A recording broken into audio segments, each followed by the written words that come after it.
22 जनवरी के लिए राम की नगरी अयोध्या सजकर तैयार है। अयोध्या का चप्पा चप्पा राममय हो चुका है। प्रधानमंत्री मोदी ने प्राण प्रतिष्ठा से पहले पूरे अयोध्या की तस्वीर बदल दी है।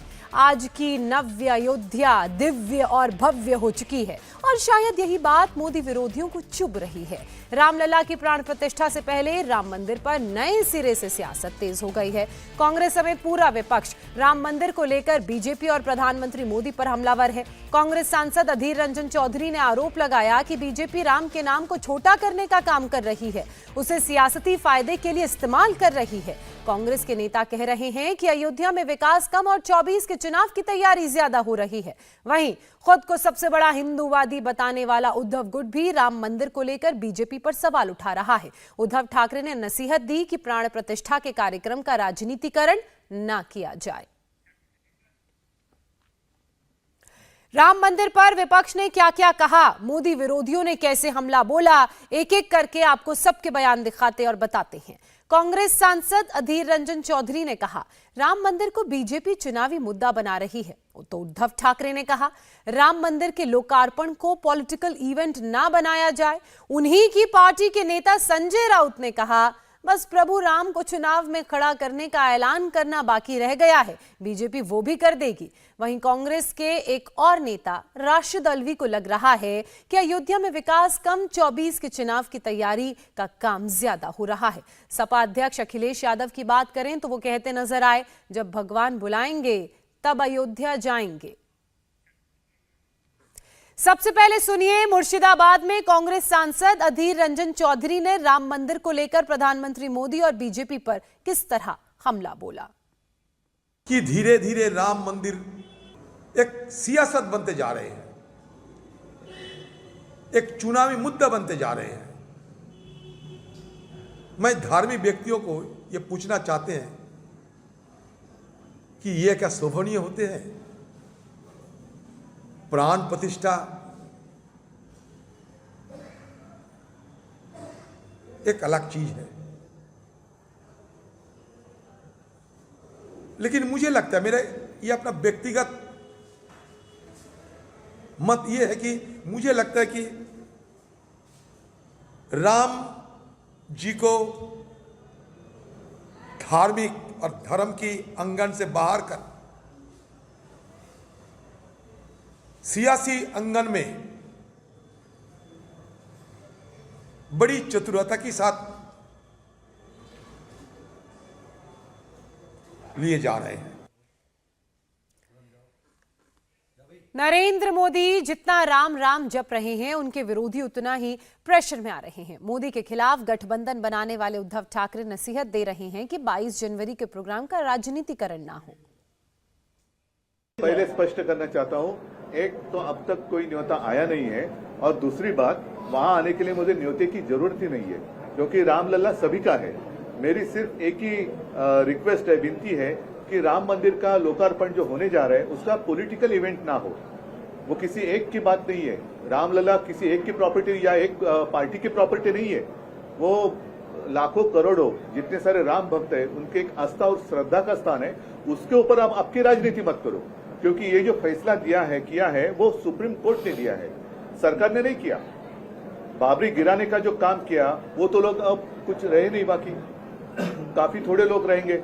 कुछ लोग अपनी स्कूल की पिकनिक के लिए शायद गए होंगे, उस उम्र के थे वो, लेकिन सारे लोगों का सहयोग इसमें है। और इसलिए मेरा मानना है कि राम मंदिर का निर्माण हमारे लिए गर्व की बात है, खुशी की बात है, और जब भी मेरे मन में आएगा मैं जरूर जाऊंगा। मुझे कोई सुनो एक मिनट, मुझे कोई न्योते की जरूरत ही नहीं है।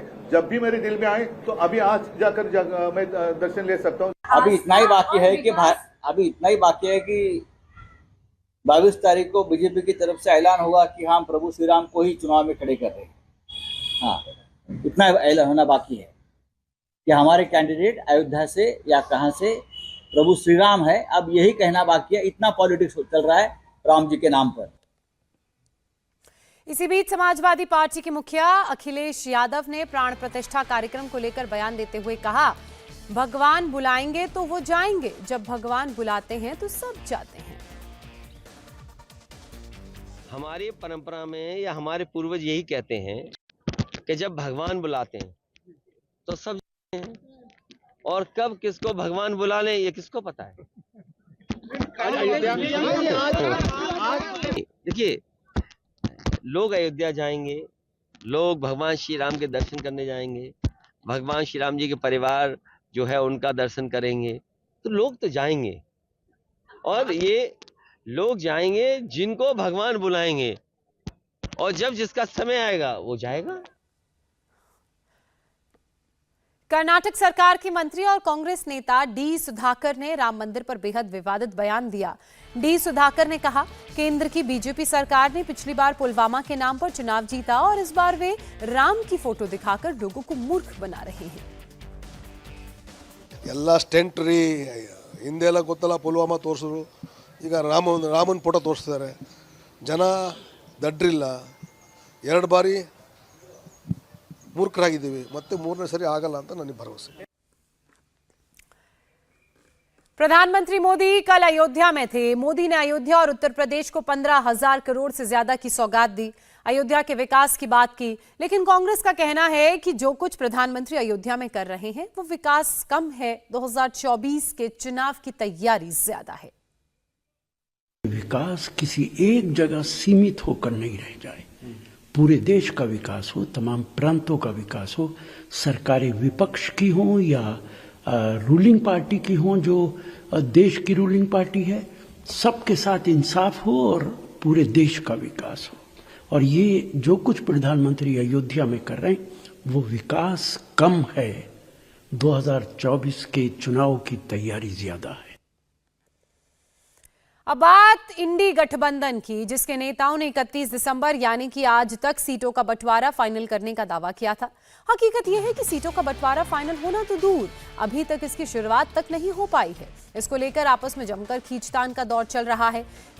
इसी क्रम में कांग्रेस नेता संजय निरुपम ने शिवसेना उद्धव गुट के संजय राउत पर जोरदार अटैक किया। संजय राउत ने संजय निरुपम को गली मोहल्ले के स्तर का नेता करार दे दिया। संजय निरुपम ने आरोप लगाया कि संजय राउत अहंकार वाली भाषा बोल रहे हैं। उन्होंने ये भी कहा कि धमकी की भाषा इंडी गठबंधन के लिए ठीक नहीं। इंडिया टीवी से बातचीत में संजय निरुपम राउत पर काफी आक्रामक नजर आए, उनकी याददाश्त पर सवाल खड़े किए। जी, उद्धव ठाकरे की पार्टी के सांसद हैं संजय राउत, उन्होंने सबसे पहले यही कहा कि कौन संजय निरुपम। ये बहुत ही बचकानी सी बात है और इन सब बातों के ऊपर बहुत ज़्यादा जवाब देना कोई मतलब मायने नहीं रखता है।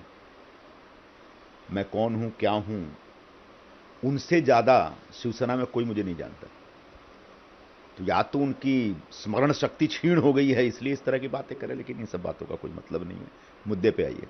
सर, लेकिन आप शिवसैनिक रह चुके हैं, संपादकीय में रह चुके हैं, उसके बावजूद ये कहते हैं, वो कहते हैं कि हम कांग्रेस के बड़े नेताओं से बातचीत में हैं, गांव गली के नेताओं की बात को क्या सुन। जिन नेताओं ने महाराष्ट्र का नेतृत्व किया है वर्षों तक, जो महाराष्ट्र के मुख्यमंत्री रहे हैं, जो महाराष्ट्र से केंद्रीय मंत्री रहे हैं, जो महाराष्ट्र के मंत्री रहे हैं, वर्षों तक कई बार सांसद रहे हैं, विधायक रहे हैं, उनको गली मोहल्ले का बताने वाला नेता कौन है जिसने आज तक कोई चुनाव ही नहीं लड़ा। एक क्षेत्रीय दल का जो तथाकथित राष्ट्रीय नेता है, वो जिस तरीके से कांग्रेस के नेताओं का, महाराष्ट्र के नेताओं का अपमान कर रहा है, वो अहंकार वाली भाषा है, दम वाली भाषा है। और ऐसी भाषा का इस्तेमाल कम से कम अपने सहयोगी दल के नेताओं के लिए नहीं करनी चाहिए। जी सर, एक आप पर टिप्पणी की, उसके साथ साथ पार्टी पर भी एक टिप्पणी है। उन्होंने कहा है कि महाराष्ट्र में सबसे बड़ी पार्टी शिवसेना है उनकी, कांग्रेस अगर यहाँ आती तो शून्य से शुरू करना पड़ेगा। 138 साल पुरानी पार्टी शून्य से शुरू करेगी। पिछले 1.5 वर्षों में जिस पार्टी में भयंकर बिखराव हुआ, जिस पार्टी के एमपीज, एमएलए, नेता, कार्यकर्ता सब छोड़ के चले गए, पता नहीं कितने बचे हैं और वो भी कितनी देर तक बचे रहेंगे पता नहीं है। और इस पार्टी के बारे में पता नहीं कि इसका जनाधार अभी क्या है, कितना वोट रह गया इस पार्टी के पास। और वो पार्टी कांग्रेस पार्टी को कहती है कि शून्य से शुरू करेंगे। क्यों भाई? अभी जो 5 राज्यों में इलेक्शन हुए उसमें से 1 राज्य हमने जीता और तीनों राज्यों में भले हम हार गए, चुनाव में हार जीत लगी रहती है, लेकिन जो वोटों का परसेंटेज है वो कहीं से बीजेपी से बहुत कम नहीं है। 1-1.5%, 2% का गैप है मध्य प्रदेश छोड़े तो। पूरे 5 राज्यों के अगर वोटों का अगर हिसाब किताब अब लगाएंगे तो भारतीय जनता पार्टी से ज़्यादा वोट है कांग्रेस के। 4 करोड़ 90 लाख वोट हमारे पास है, जबकि बीजेपी के पास टोटल 4 करोड़ 80 लाख वोट है। और ऐसी पार्टी को, जो पार्टी पूरी तरह से बिखर गई है, वो कहती है शून्य से शुरू करें। संजय निरुपम को आपने सुना। वहीं इंडी गठबंधन के 2 संजय आपस में भिड़े हुए हैं और ये महाराष्ट्र गठबंधन के लिए अच्छा नहीं है। इसकी शुरुआत संजय राउत के उस बयान से हुई जिसमें उन्होंने महाराष्ट्र में 23 सीटों पर अपनी दावेदारी पेश की थी। इसके जवाब में संजय निरुपम ने कहा कि महाराष्ट्र में शिवसेना और एनसीपी बिखर चुकी है, उसके कई नेता पार्टी छोड़कर जा चुके हैं। अगर राज्य में कोई पार्टी टूट से बची है तो वो कांग्रेस है। उनके इस बयान से तिलमिलाए संजय राउत ने निरुपम को गली मोहल्ले वाला नेता करार दे दिया। चाहे राहुल जी है, सोनिया जी है, खरगे साहब है, वेणुगोपाल जी है, और ये जो बड़े नेता है, जो डिसीजन मेकर है, उनके साथ उद्धव ठाकरे जी का हमारा डायलॉग बहुत ही अच्छी तरह से चल रहा है। तो हम कितने लड़ेंगे, आप कितने लड़ेंगे, ये बात दिल्ली में होगी। यहाँ कोई गांव के गली के जो लोग हैं वो अगर बोलेंगे राष्ट्रीय स्तर की बात तो कौन सुनेगा। हमने कहा है कि हम हमेशा महाराष्ट्र में 23 सीटें लड़ते आए हैं, 23 जगह पर लोकसभा में, एक दादरा नगर हवेली, वो हम हमारी सीटें कायम रहे, इतना ही कहा ना। तो हमने ये तय किया था कि जीते हुए जो सीटें हैं, जो सीट हम जीत, एनसीपी हो चाहे हम हैं, उसके ऊपर बाद में बात करेंगे। तो उसमें कांग्रेस आती ही नहीं ना, कांग्रेस ने सीट जीती नहीं है महाराष्ट्र में। तो कांग्रेस से शुरुआत करनी है 0 से महाराष्ट्र में। तो ये कोई अगर हमें देता है ज्ञान आपकी पार्टी टूटी है, तो ये गलत है। आपकी पार्टी बिना टूटे हुए भी हार गई। ये अगर मैं जवाब दूं उनको तो क्या करूंगा। महाराष्ट्र में लोकसभा की कुल 48 सीटें हैं। शिवसेना, एनसीपी और कांग्रेस के बीच इसका बंटवारा कैसे हो, ये उद्धव गुट के दावे के बाद सिरदर्द बन गया है। अभी महाराष्ट्र में इस गठबंधन में 3 दल हैं, तो बात नहीं बन पा रही है। उद्धव ठाकरे और एनसीपी महागठबंधन में प्रकाश अंबेडकर की पार्टी वंचित बहुजन अघाड़ी को शामिल करना चाहते हैं। अभी इस पर भी कोई फैसला नहीं हुआ है, लेकिन प्रकाश अंबेडकर ने चारों दलों के लिए 12-12 सीटों का फॉर्मूला भी पेश कर दिया है। वहीं एनसीपी का कहना है कि गठबंधन में सीटों के बंटवारे के बारे में कोई भी फैसला शरद पवार लेंगे।